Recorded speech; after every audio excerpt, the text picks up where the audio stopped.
Jeez, man, I'm so tired of being hard stuck plat. Did you say you're tired of being a hard stuck plat? Oh, yes, sir. I really am, sir. Then you clicked on the right video.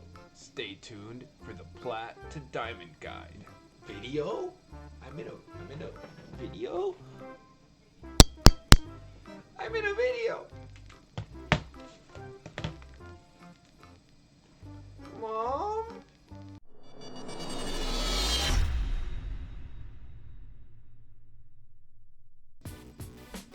So I heard some of you guys want to stop being hard stuck plats. Well then this is the guide for you. You clicked on the right video. I got all the tips to get you guys out of platinum, get that sweet diamond dive trail, and get you guys into the upper echelons of Apex Legends.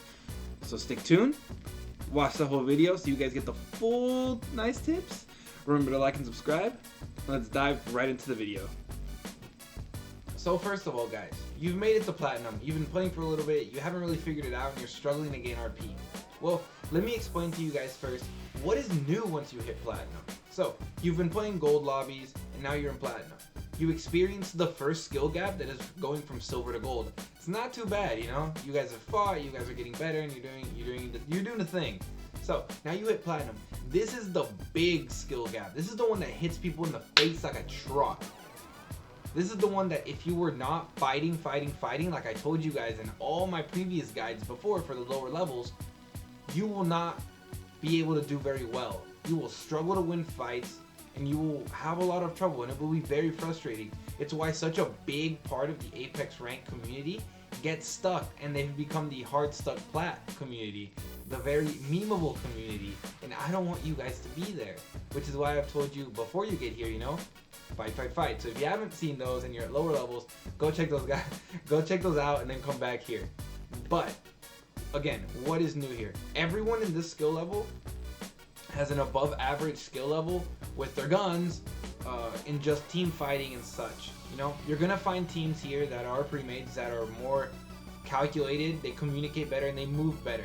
So you know, it won't be like three individuals that you kind of pack together into a squad and they try and play like at the lower. No, like these are teams that you will fight. And everyone on this team is probably going to be an above average skill level. You know? So this is where you guys need to start shifting that chip into the tactical side of Apex. The tactical side. You know? So, like I said, this is a new thing really. It's that skill gap. The skill gap is what really hits a lot of people in the face because they're so used to just fighting and getting the RP this way. Now you need to start thinking about your rotations, the map, hitting a beacon, playing smart, taking good third parties. That is the stuff that's going to start making the difference and will take the shock and the frustration out of hitting this first skill gap. In the previous point, we talked about what's new once you hit this rank. You know, you hit plat, all these new things. But now, let's talk about the important things, you know? What's going to make you stand out at this rank? You know, the tactical side is what I just talked about. But what is the tactical side? The tactical side is paying attention to how you rotate, how you play the map, being able to memorize like ring pulls, end zones from previous games that you've played. You know, that's what's going to start making the big difference in this. Everyone is good. Everyone shoots their guns. That guy over there could be cracked out of his mind, but he's going to die to a dumb third party. He's going to push a team out in the open. He's going to rotate through a terrible spot where a lot of teams usually cluster and fight. But you worry about your rotation. You worry about getting to the end zone. You worry about winning the game, not the immediate KP. You can get 2, 3 KP and then go get to the end zone and you'll get 70, 80 points versus the dude that gets 6 KP, 5 KP, but dies 13th, 14th. There's a huge difference there. And yes, one guy can be like, oh, I'm great, I'm going to get all the KP. Yeah, not everyone can play that way and it's not consistent. And consistency when you hit plat is very important because you do not want to lose minus 36 back to back because that will usually destroy the progress you might have made in a few hours. It is very important that you get smart about this, that you pay attention to how you rotate, that if you have a character that can hit beacon, you hit beacon off of drop so you can immediately start making a plan. Hey, you know, we're here. I think we need to go here. Let's rotate through this area because usually teams don't fight there. Or maybe we can rotate around this area and listen for a third party that maybe we can take. I've seen the zone in another game that I played and it ends here. So we need to take this area because that's what I should have taken last time, you know? Being able to like mentally catalog your other previous games and memorize zones is super important at every level because you can usually memorize either where the team was that beat you or where you won from last time. And that stuff makes you just positioning better. And sometimes just remembering a game can get you a win because you're going to be in that spot now. The one that you weren't last time that the team killed you is the reverse now. So all that stuff, your zone knowledge, your map knowledge, being able to know how to rotate, this is all the stuff that comes into play once you hit plat. And that's what makes you immediately stand out. Without needing to get better at shooting a gun at all at this level. Doing that will just make you that much better at this rank and allow you to start making good progress. Okay, so now that we've gotten those 2 points out of the way, let's move on to the third point. Third point is going to be the playstyle. The playstyle that I think works the best in Platinum and Diamond, but let's stick it to Platinum, is going to be take the early fight, safe thirds only, and then when you're about to 8 squads left, try and get a good spot in the end zone, or try and figure out where you think the zone's going to end. Let's back up a little bit. What do I say when I mean early fights? So, early fights does not mean drop contested with another team. Especially not if you're solo queuing. If you're solo queuing, or just in general, I suggest you try and land at a POI where no one else is at, loot up, and then go on your merry way. If you are with a pre-made squad, you guys have very good communication, feel pretty confident, good skills, then yeah, if you want to mess around and drop on a team, obviously you don't all drop on the same bin, then none of you will get guns. You probably won't do very well, but try and land on the same area and fight together and you'll probably do pretty well. If you're a solo queuer or you're in a pre-made squad and you guys just end up having to fight a team, or you know someone else is a jump master and you can't control it, then just do your best. Try and land in an area, look around, try and land in an area there that you can get guns where no one else landed, so you can at least get something, then go support your teammates, fight together, and just do your best, you know?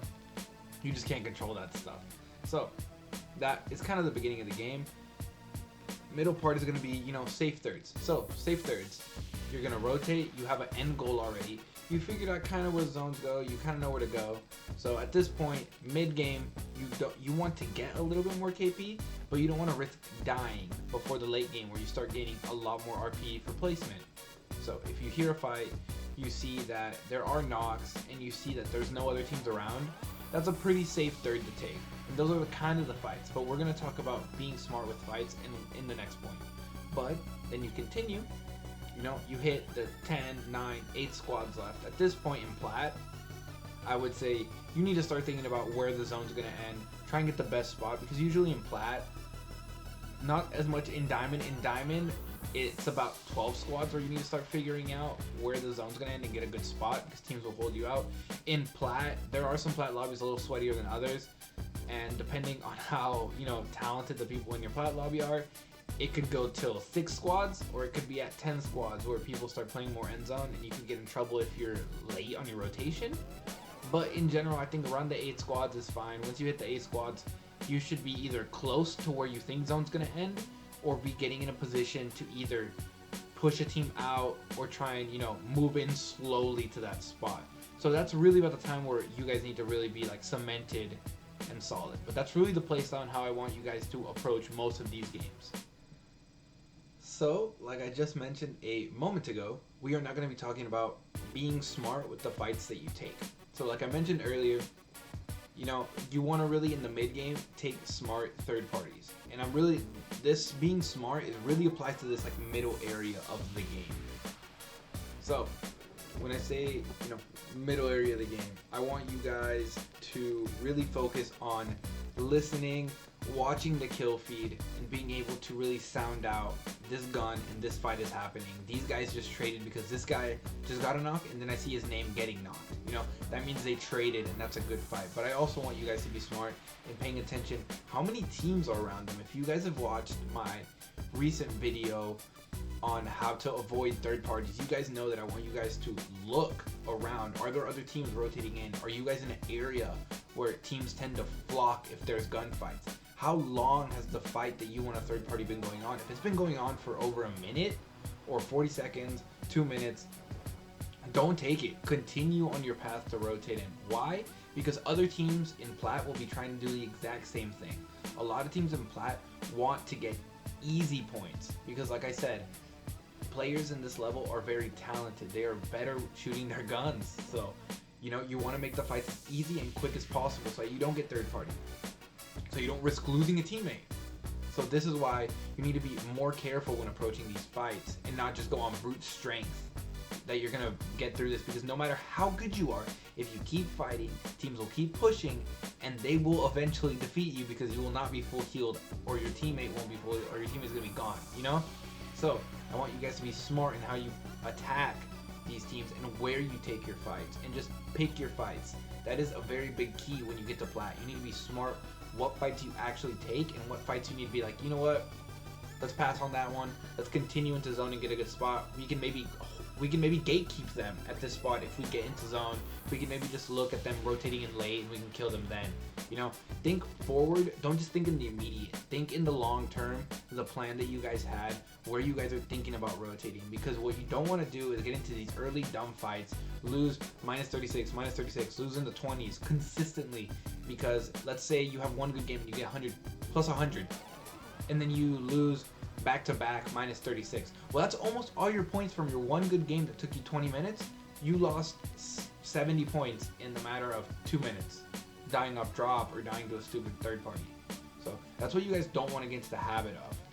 So play it slow, play it smart, try and be very vocal with what you're seeing in the kill feed, what you hear, and just realize that your map knowledge plays into this, knowing where teams can get to you fast, and how fast a fight you can finish. So all those factors play into all of this. So just play it smart, guys. Play it patient. You don't have to take every fight in Plat, but if you do, finish them quickly.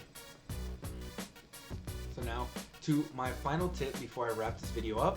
I just want to say this is the time where it is okay to start ratting. Plat is the perfect time where you're allowed to start ratting. I didn't want you guys to start ratting before this because I wanted you guys to fight. I didn't want you guys to run away. I wanted to build you guys' skills and strengths up for this moment. But let's say you are solo queuing, your teammates get into a bad fight, you know, and you just have to go. That is okay. This is the first rank where losing max RP really hurts, and it will stop any good progress you had, just like I said before. You know, if you guys were swarmed, it might be, you know, risky to go get the banners. You should maybe just go hide, you know.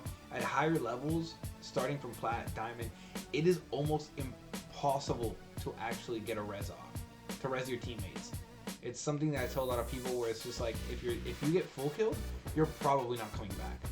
Because why? Because teams are going to see the dropship and they're just going to go. They want the KP, like I said. People want KP as easily as they can get.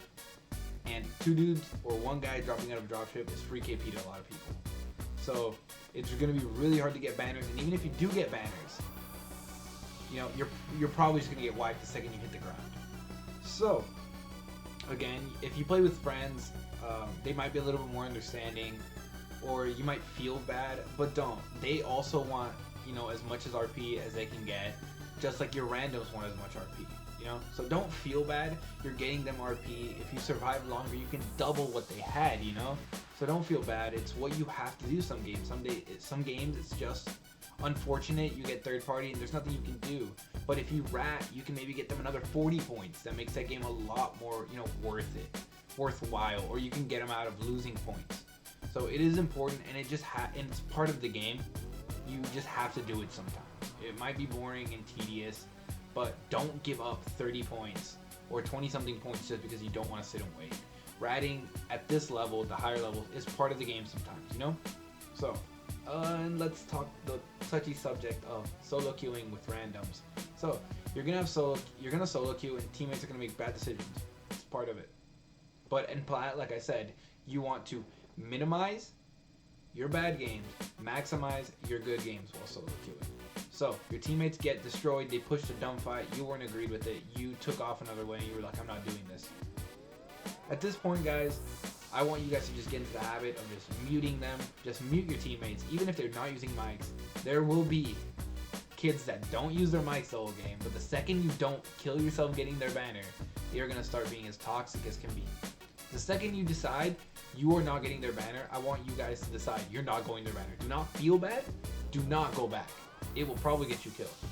Just leave their banners, go get RP, worry about yourself, and just mute them.